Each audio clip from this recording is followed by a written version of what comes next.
La Biblia. Para miles de millones de personas es una escritura sagrada llena de milagros y misterios.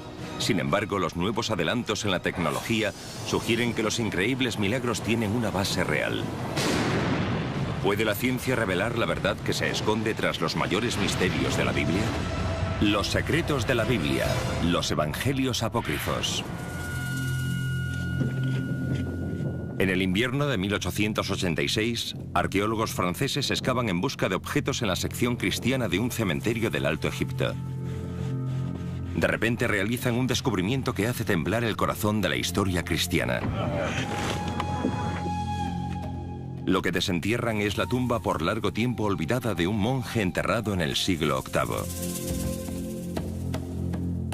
Pero el verdadero hallazgo es lo que el monje se lleva con él al otro mundo. Por lo visto, los que enterraron al monje cogieron un librito de papiro y lo pusieron con el monje para que pudiera irse a la otra vida con uno de sus libros favoritos. No contiene los evangelios de Mateo, Marcos, Lucas y Juan, sino que contiene el de Pedro. Por lo visto, el libro es un evangelio auténtico, un relato de primera mano de la vida de Jesús, aunque en el texto se afirma que quien lo ha escrito es el apóstol Pedro. Durante cerca de 2000 años, todo lo que los cristianos han sabido sobre Jesús venía de los evangelios de la Biblia cristiana, los relatos de Mateo, Marcos, Lucas y Juan. ¿Podría ser este un auténtico relato perdido de la vida de Jesús escrito por Simón Pedro, el que fuera seleccionado como líder de los apóstoles? El descubrimiento causó conmoción en el academicismo bíblico y siguió a medida que nuevos evangelios apócrifos, aparecían en numerosas excavaciones. El Evangelio de Tomás, el Evangelio de María Magdalena e incluso el Evangelio de Judas. Su hallazgo reveló alarmantes y polémicas historias sobre Jesús que fueron suprimidas por la Iglesia primitiva. El Evangelio de Pedro asegura revelar los hechos de la resurrección de Jesús. El de María Magdalena dice que ella quizá fuera la verdadera líder de la Iglesia cristiana. El de Judas dice que Jesús pidió ser crucificado.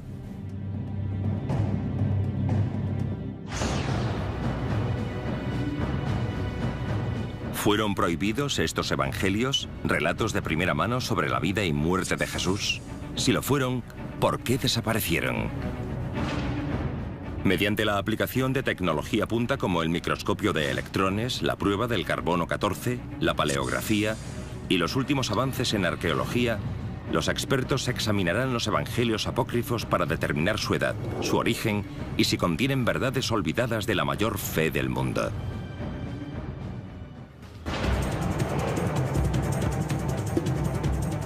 El descubrimiento de los evangelios apócrifos también revela una batalla secreta, ahora olvidada pero que en un tiempo fue vital. Una batalla por el alma del cristianismo. Por un lado hay un grupo devoto que reivindica una relación directa y espiritual con Dios con una serie de evangelios propios. Por el otro, una creciente jerarquía del cristianismo ortodoxo que solo acepta 4 evangelios. El resultado de esta batalla determinará el futuro del cristianismo.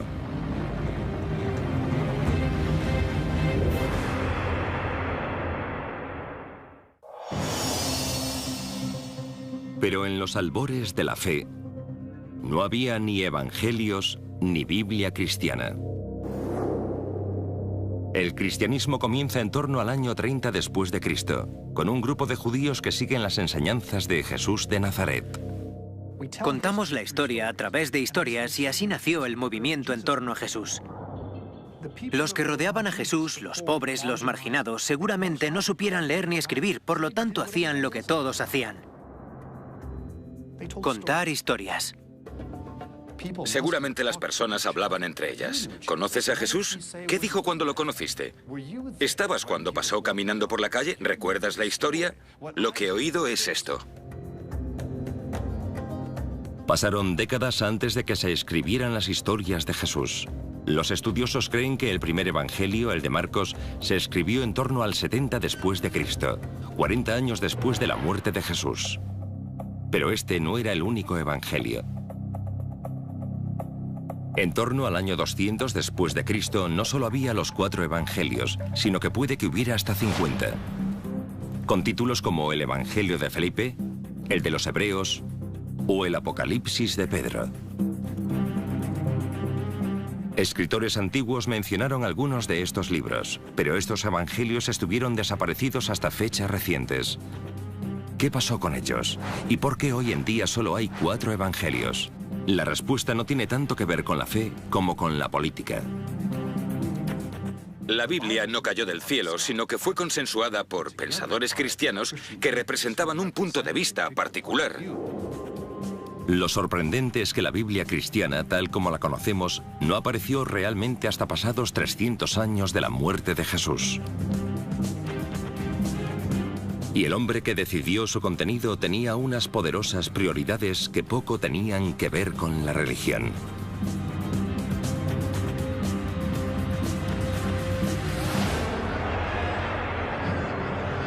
En 312 después de Cristo, un emperador romano llamado Constantino, un pagano politeísta, aseguró haber tenido una visión de la cruz antes de una batalla.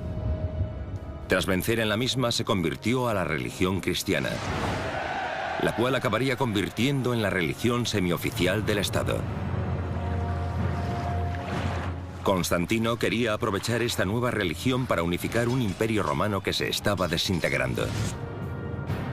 En ese momento el cristianismo era una religión poco organizada, un conjunto de iglesias con diversas creencias y diversas escrituras. El emperador pretendía cambiar eso. Sin embargo, se dio cuenta de que esta gente no estaba muy bien organizada. Y si algo sabían hacer los romanos era organizar las cosas. En 325 a.C., el emperador Constantino convoca el Concilio de Nicea para establecer los principios básicos del cristianismo. Reúne a los líderes eclesiásticos más poderosos del mundo para debatir la legalización de una religión cristiana formal. Una de las cosas interesantes que quedan claras es que sobre todo le interesa la unidad. Quiere que la religión cristiana aporte al imperio su base ideológica. La meta del Concilio de Constantino era unificar la fe, tanto en lo religioso como en lo político. Tras varias semanas de debate, los diferentes obispos y sacerdotes consensúan un conjunto de principios que unifican todo el cristianismo y colocan la religión bajo el control estricto del emperador. Entonces utilizó su autoridad para decir: bueno, chicos, se acabó. Las cosas cambiaron de forma drástica bajo el mandato de Constantino. Se produce una redefinición de cómo se va a entender a Dios. Dios es ahora el protector del Estado, que busca utilizar la religión para sus propios fines, para unificarlo todo, porque con mucha disensión no se puede gobernar. Constantino también unificó los evangelios cristianos y los limitó a los que él consideraba apropiados para la religión estatal. Aunque el Concilio de Nicea no estableció oficialmente el contenido de la Biblia cristiana, Constantino dejó claro cuáles eran los evangelios para él aceptables. Encargó la creación de 50 copias de la Biblia cristiana que contenían únicamente los evangelios de Mateo, Marcos, Lucas y Juan. ¿Qué pasó con los demás evangelios? En 382 después de Cristo, otro concilio eclesiástico prohibió su lectura a los cristianos. Bajo el reinado del emperador Teodosio, todos los demás evangelios fueron considerados heréticos y fueron prohibidos y enterrados. Se arrestó a sus propietarios y en ocasiones se les mató. Había muchos otros textos que muchos cristianos auténticos y creyentes amaban y que debieron de leerse durante mucho tiempo, hasta que salieron los obispos y dijeron: no debéis leer esto, sino que debéis leer esto otro. ¿Qué contenían estos evangelios apócrifos? ¿Qué los hacía tan amenazadores para tener que ser prohibidos o destruidos? Nadie lo supo durante casi 2000 años. Pero el Evangelio de Pedro apareció en el desierto egipcio en 1886.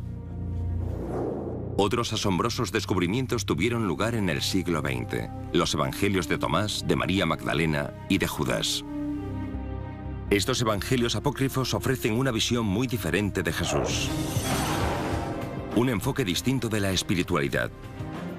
Y una versión perdida del cristianismo que antaño llegó a amenazar la mismísima fundación de la propia fe.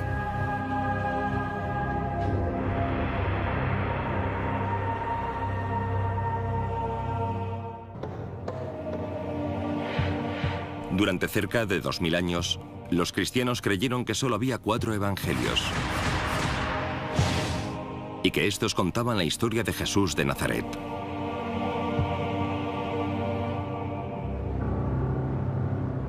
En 1886, el Evangelio apócrifo de Pedro fue el primero descubierto en siglos, lo cual sugería la existencia de una historia secreta de escrituras prohibidas. En 1945, un notable descubrimiento desenterró una voluminosa colección de evangelios apócrifos que cambió para siempre la historia del cristianismo. En Egipto, cerca de una ciudad llamada Nag Hammadi, un campesino y sus compañeros encontraron una vasija de arcilla sellada, con un valioso contenido de 1800 años. La vasija contenía 52 textos diferentes, con títulos como los Hechos de Pedro,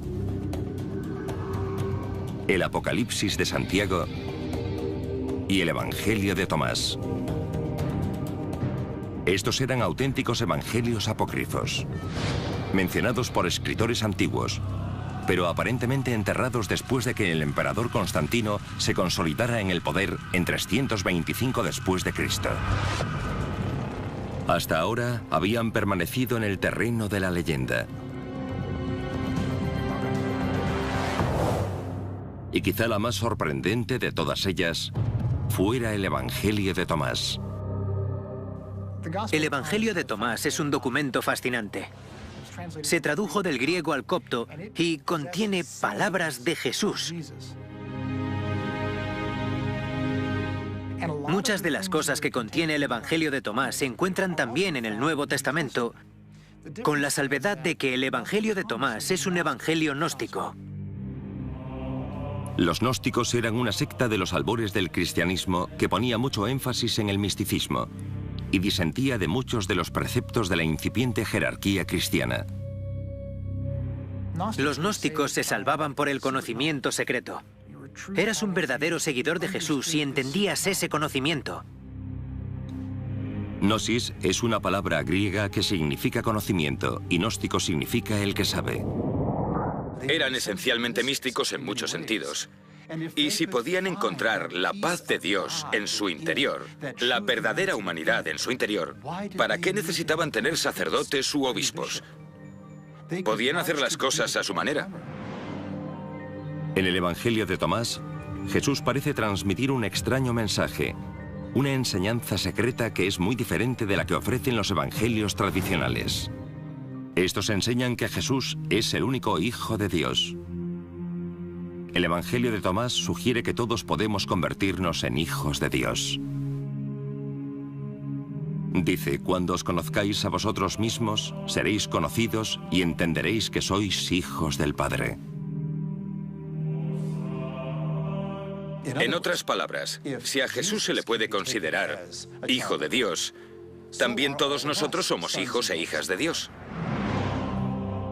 Jesús no tiene nada que los demás no podamos tener.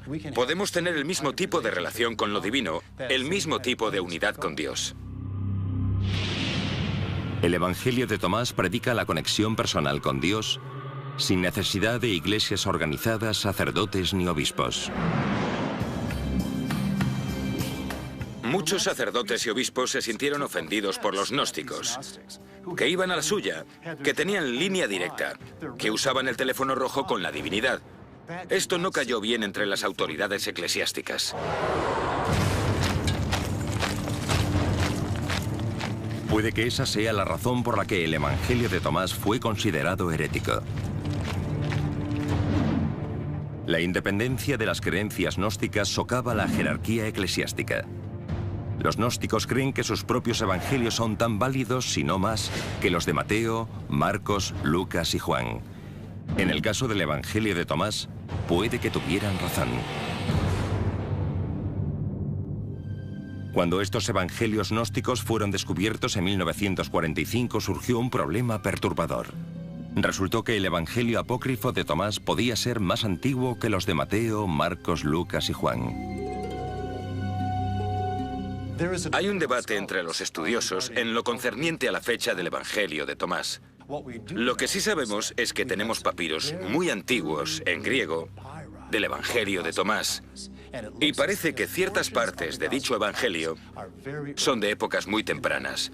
De hecho, hay partes que puede que daten de los primeros días de la Iglesia.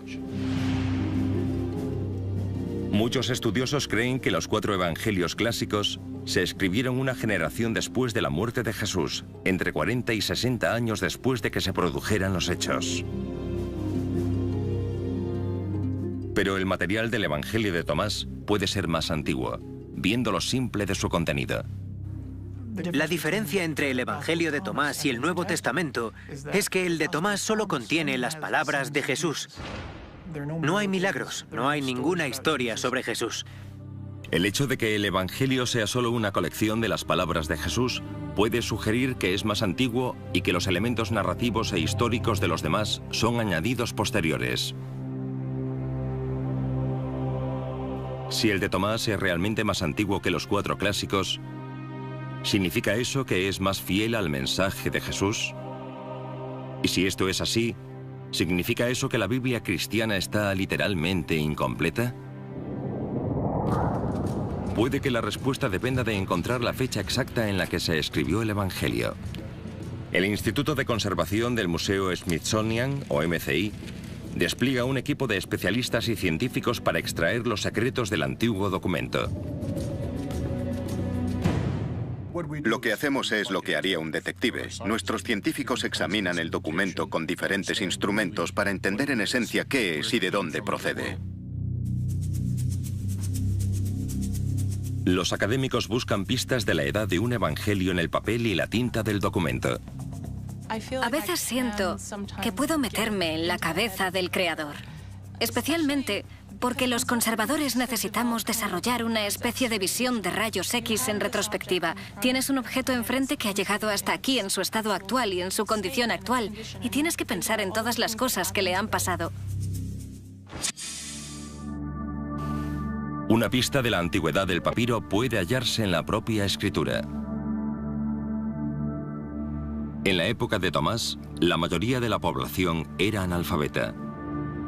Tal vez el Evangelio fuera realizado por un escriba profesional. Los investigadores descubren la verdad mediante un conocimiento exhaustivo de los métodos y herramientas de un escriba. Los escribas no son simples escribientes, llevan consigo sus materiales de trabajo, preparan sus tintas en estado sólido y luego van moliéndolas sucesivamente y añadiendo líquido para darles la fluidez necesaria. Es de esperar que haya una cierta variabilidad en el tamaño de las partículas. Y algo muy pero que muy perfecto y muy pero que muy puro y muy uniforme podría ser una señal de que se trata de un material más moderno. Vale, retrocede y sube. Al observar detenidamente el Evangelio de Tomás, se concluye que no era una obra moderna, pero se sigue sin saber la antigüedad exacta del Evangelio. A este se le practicó la prueba del carbono 14. Sus páginas revelaron que la copia databa aproximadamente de entre el siglo IV y V después de Cristo. Las copias más antiguas de Mateo, Marcos, Lucas y Juan son aproximadamente de la misma época. Pero se cree que deben de ser copias de textos mucho más antiguos, ya que hay referencias escritas a ellos que datan de 150 después de Cristo. La antigüedad exacta del Evangelio de Tomás sigue siendo esquiva y polémica. ¿Es más antiguo y más exacto que los de Mateo, Marcos, Lucas y Juan? Hasta que se encuentre una copia más antigua, la pregunta sigue siendo un misterio. Pero sea cual sea la edad del Evangelio, revela una batalla entre dos sectores dentro del cristianismo. La iglesia tradicional tenía de su lado a Mateo, Marcos, Lucas y Juan. Pero los gnósticos aseguraban contar con el apoyo de la mismísima María Magdalena.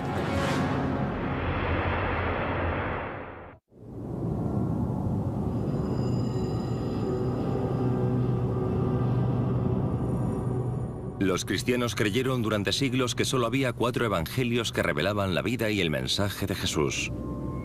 Pero esa idea cambió a finales del siglo XIX, con el descubrimiento del primero de los evangelios apócrifos. De entre estas escrituras olvidadas, una de las más convincentes se descubrió en Egipto en 1896. Un evangelio con un autor muy sorprendente. Es un evangelio escrito en nombre de una mujer. Y no cualquier mujer, sino aparentemente María Magdalena. María Magdalena es una discípula muy querida por Jesús. Forma parte de su círculo más cercano.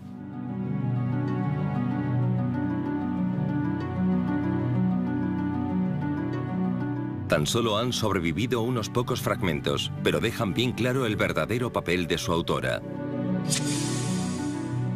Si el Evangelio de María Magdalena es auténtico, significa que las mujeres fueron tiempo a poderosas líderes de la Iglesia cristiana, y que María Magdalena no fue una prostituta reformada, sino la líder de los apóstoles. En una religión dominada por los hombres durante siglos, significa que el Evangelio más importante se escribió en nombre de una mujer. El Evangelio de María Magdalena detalla las enseñanzas secretas que Jesús le cuenta únicamente a ella. Son secretos sobre la vida, la muerte y el cielo. En este Evangelio, Jesús le revela a María Magdalena ciertas cosas sobre la vida en el más allá expresadas en términos típicamente gnósticos. La vida eterna es descrita en los evangelios clásicos como un paraíso lleno de alegría. Pero en el de María Magdalena, la vida eterna implica un extraño viaje del alma tras la muerte, en el cual la persona muerta encuentra seres angelicales y demoníacos en su camino hacia el cielo. Jesús le revela únicamente a ella este viaje secreto del alma.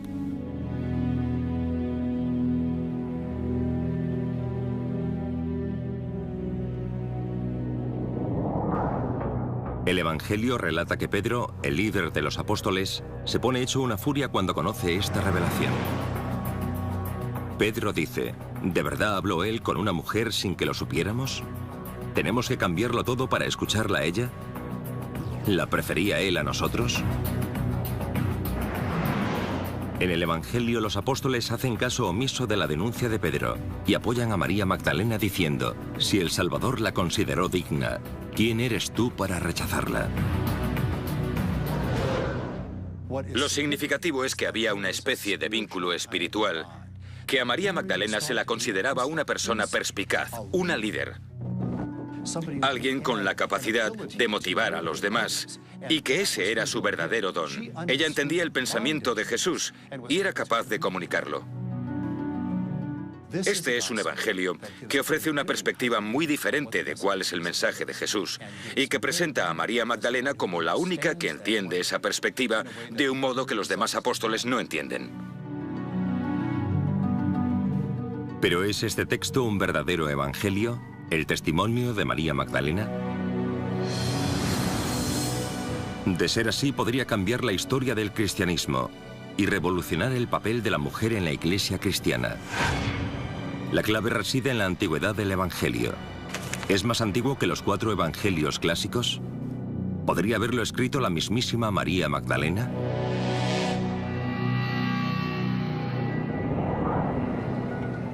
El Evangelio de María Magdalena se descubrió en 1896 en Akhmim, Egipto. La prueba del carbono 14 revela que este texto fue copiado a mano en el siglo V. Pero con el paso de los años, fragmentos de su Evangelio han aparecido en otras partes de Egipto y son mucho más antiguos. Los últimos avances tecnológicos pueden ayudar a clarificar la antigüedad exacta de incluso fragmentos minúsculos de un texto antiguo. El uso de un microscopio en 3 dimensiones permite a los científicos centrarse en los detalles que ofrecen pistas sobre su antigüedad. A este nivel de detalle, una muestra moderna de papiro no se parece para nada a un texto antiguo. Si esto tuviera 2000 años de antigüedad, la superficie no estaría tan brillante. Sería más mate porque las fibras estarían desgastadas y crearían una especie de pelusa en la superficie, casi como una gamuza. Este tipo de pruebas aporta una fecha muy precisa para los fragmentos más antiguos del Evangelio de María Magdalena. Se escribieron aproximadamente en 200 después de Cristo. El lenguaje y el vocabulario también sugieren que se escribió en el siglo II y no en tiempos de Jesús. Por tanto, es muy improbable que María Magdalena escribiera el Evangelio que lleva su nombre. La mayor parte de los estudiosos creen que lo creó en el siglo II una cristiana gnóstica que quería reflejar la autoridad de la apóstol. Desconocemos quién fue el autor, pero es fácil imaginar que detrás hay una voz femenina y que se ofrece una perspectiva femenina. Y puede que suponga el escuchar por fin una voz sofocada en los demás evangelios. Lo que quizás sea más importante es que el Evangelio de María Magdalena revela una lucha de poder por el papel de la mujer en los albores de la Iglesia. La idea del liderazgo de las mujeres es un tema de estudio interesante en la historia del cristianismo. El Evangelio de María Magdalena da testimonio de eso. El hecho de que María Magdalena sea mujer y líder es un concepto revolucionario en los albores de la Iglesia. El hecho de que pueda haber un evangelio de María Magdalena indica que es verdad que había gente, como los gnósticos, mucho más abiertos a la inclusión de las mujeres como miembros de pleno derecho de la comunidad. De hecho, algunas de las personas de la emergente Iglesia Ortodoxa se quejaron al respecto. ¿Queréis decir que hay mujeres que administran los sacramentos? ¿Que hay mujeres ordenadas entre los gnósticos? ¡Qué vergüenza! Pero a los gnósticos no les da vergüenza. Por tanto, que haya un texto como el Evangelio de María Magdalena concuerda perfectamente con el punto de vista gnóstico. En 1886, arqueólogos franceses que trabajaban en Egipto desenterraron una antigua tumba cristiana con un tesoro extraordinario. Las manos de un monje del siglo VIII aferraban el libro llamado Evangelio de Pedro. Fue uno de los primeros evangelios apócrifos que se descubrieron. ¿Podría ser un auténtico relato apócrifo de la vida de Jesús escrito por Simón Pedro, el que fuera líder de los apóstoles? De ser así, cambiaría la historia del cristianismo, puesto que el Evangelio de Pedro nos cuenta una versión muy diferente de la vida de Jesús. Lo que tenemos es algo muy valioso y muy emocionante. Es una historia temprana, pero alternativa. En el Evangelio de Pedro, los romanos son sorprendentemente compasivos. Dice que Jesús no sufrió dolor en la cruz. Pero la diferencia más sorprendente es que asegura ofrecer un relato de primera mano de la mismísima resurrección. Es el único evangelio que tenemos que intenta contar la historia de lo que pasó durante la resurrección. Todos los evangelios bíblicos hablan sobre los resultados de la resurrección, que la tumba estaba vacía, pero no intentan contar el momento de la resurrección per se. La narración comienza la tercera mañana tras la muerte de Jesús, mientras soldados romanos vigilan la tumba del Mesías caído. El Evangelio de Pedro dice: la tumba se abrió, y aquellos soldados lo vieron, puesto que estaban montando guardia. Y mientras se estaban explicando lo que habían visto, vieron salir a 3 hombres de la tumba. Cuando salieron había 2 personas sujetando a una tercera, supuestamente Jesús. Entonces se oye una voz profunda que dice: ¿entonces habéis predicado a aquellos que han muerto? La resurrección finaliza con Jesús y las otras 2 figuras elevándose hacia el cielo, mientras los testigos presenciales observan asombrados. El Evangelio termina con una línea asegurando que se trata del relato de primera mano del mismísimo Pedro apóstol.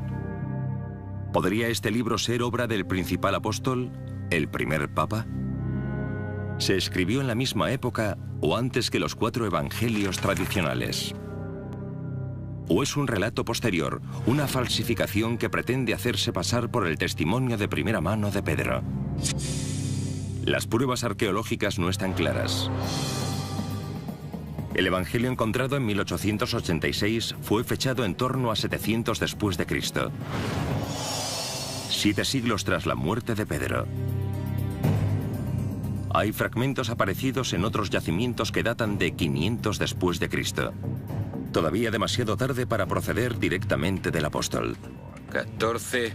Nos lo pasaremos en grande encajando estas piezas. Gracias a Dios no me toca hacerlo a mí. Escritores de los primeros tiempos del cristianismo mencionan el Evangelio. Un obispo en lo que ahora es Turquía mencionó el libro por su nombre en torno a 190 después de Cristo. Podemos hallar referencias del Evangelio en el siglo II, pero no en tiempos anteriores. Con toda probabilidad se trata de un texto de principios del siglo II. Y la razón por la que pensamos esto es porque utiliza material de los otros 4 evangelios existentes. Las historias en el Evangelio de Pedro son tan parecidas a las de los otros evangelios que parece probable que simplemente se copiaran. Quien fuera que escribió este evangelio en el siglo II aseguró que era obra de Pedro apóstol para darle una autoridad añadida. Esta era una técnica común en el mundo antiguo. Cuando alguien quería comunicar una idea que según su opinión era verdadera o era importante para el movimiento cristiano primitivo, no lo decía con su propia voz, sino con la de alguien cuya autoridad era reconocida por los cristianos. En ese sentido no es un testimonio verdadero, sino una falsificación. Pero eso plantea una cuestión tan importante como perturbadora. Si se trata de una falsificación, los evangelios de Mateo, Marcos, Lucas y Juan también lo son. No sabemos quién los escribió, pero fueron escritos en nombre de Mateo, Marcos, Lucas y Juan, porque eran los tipos importantes del pasado. El quid de la cuestión es que casi con toda seguridad no los escribieron ni Mateo, ni Marcos, ni Lucas, ni Juan. Muchos estudiosos coinciden en considerar que ni siquiera los 4 evangelios clásicos fueron escritos por los apóstoles que les dan nombre, sino por seguidores de estos. Si los de Mateo, Marcos, Lucas y Juan no fueron escritos por ellos, ¿significa eso que el de Pedro o el de María Magdalena pueden ser considerados auténticos? Los historiadores todavía no ofrecen una respuesta clara a la pregunta. Pero hay elementos en el Evangelio de Pedro que sugieren que no se trata del testimonio de nadie, y mucho menos de Pedro apóstol. La historia que narra contiene material muy sospechoso. En la escena de la resurrección se dice que Jesús y los 2 seres angelicales ascienden hasta más allá de las nubes. Y que detrás de Jesús, en la tumba, emerge la cruz, que habla. El Evangelio dice que se oyó una voz venida del cielo. ¿Habéis predicado a aquellos que están dormidos? La respuesta vino de la cruz. Sí. El Evangelio de Pedro era demasiado fantástico, con estos tiarrones cuya cabeza atraviesa los cielos y una cruz que habla. O sea, es demasiado pedir que la iglesia primitiva creyera algo así cuando quería aparecer como una institución con los pies en la tierra y cabal. Esa puede ser una razón para que el Evangelio de Pedro no se aceptara como evangelio cuando Constantino convocó el Concilio de Nicea. Aún así, seguía habiendo grupúsculos de cristianos devotos que consideraban este libro sagrado lo suficientemente sagrado como para enterrarlo con un monje en torno a 700 después de Cristo. Me gusta bastante la idea de que haya un monje que se aferra a este texto no solo en vida, sino en el más allá. El Evangelio de Pedro fue descubierto en 1886 y es uno de los primeros evangelios que se encontraron. Uno de los evangelios apócrifos más recientes no fue descubierto hasta 2006. Se trata de una escritura que se vio inmersa inmediatamente en la polémica porque se dice que fue escrita por el traidor de Jesús, el Evangelio apócrifo de Judas.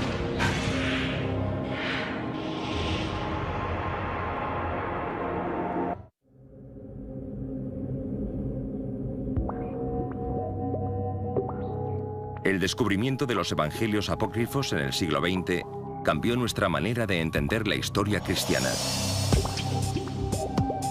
Pero otro descubierto recientemente pone en cuestión los principios básicos de las creencias tradicionales cristianas. En 2000, un documento en papiro es recuperado de un marchante egipcio de antigüedades. Se cree que se encontró originalmente cerca de Nag Hammadi, donde se descubrieron los primeros evangelios gnósticos. Se identifica como el Evangelio de Judas. Judas Iscariote.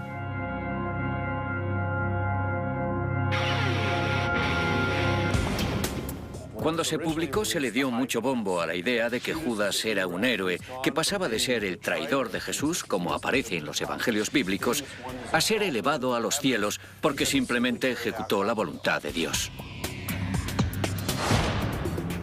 En la versión tradicional cristiana de la crucifixión, Judas entrega a Jesús a los romanos y es despreciado como un villano.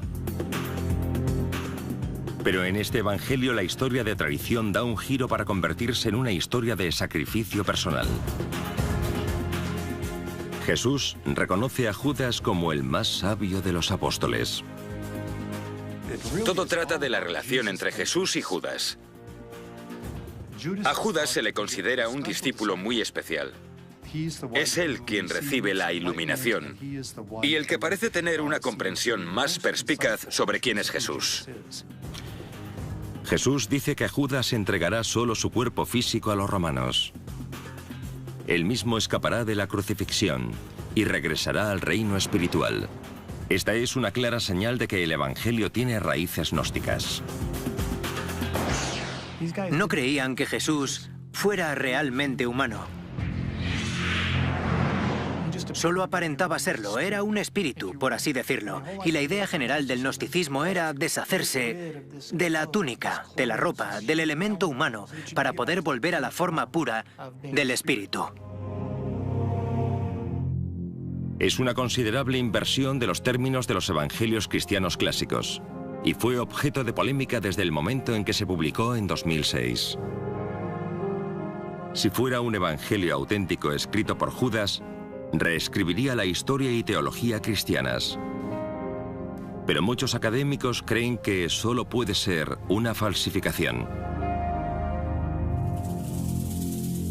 La idea de un evangelio de Judas Iscariote es tan provocativa que mucha gente se ha preguntado,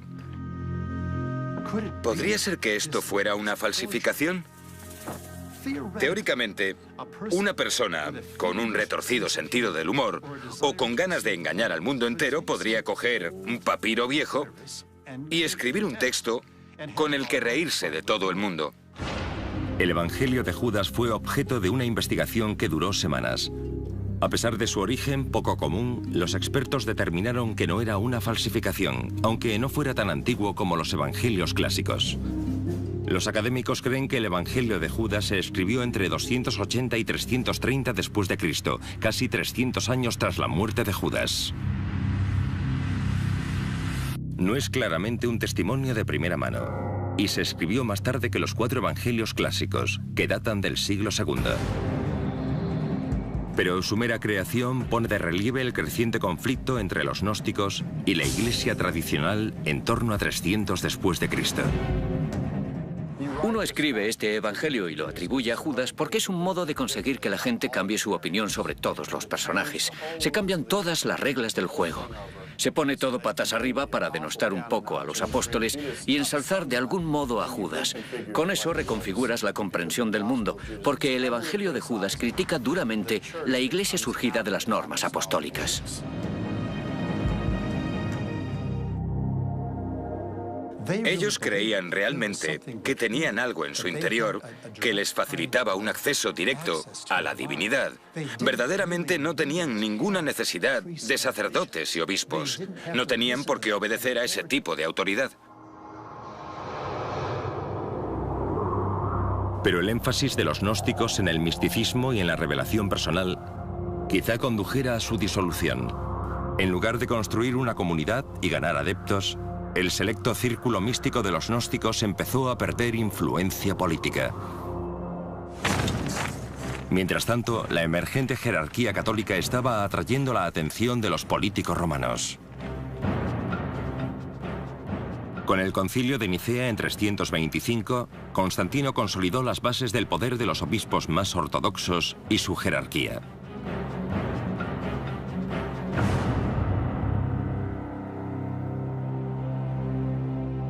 Los 4 evangelios de Mateo, Marcos, Lucas y Juan quedaban incluidos.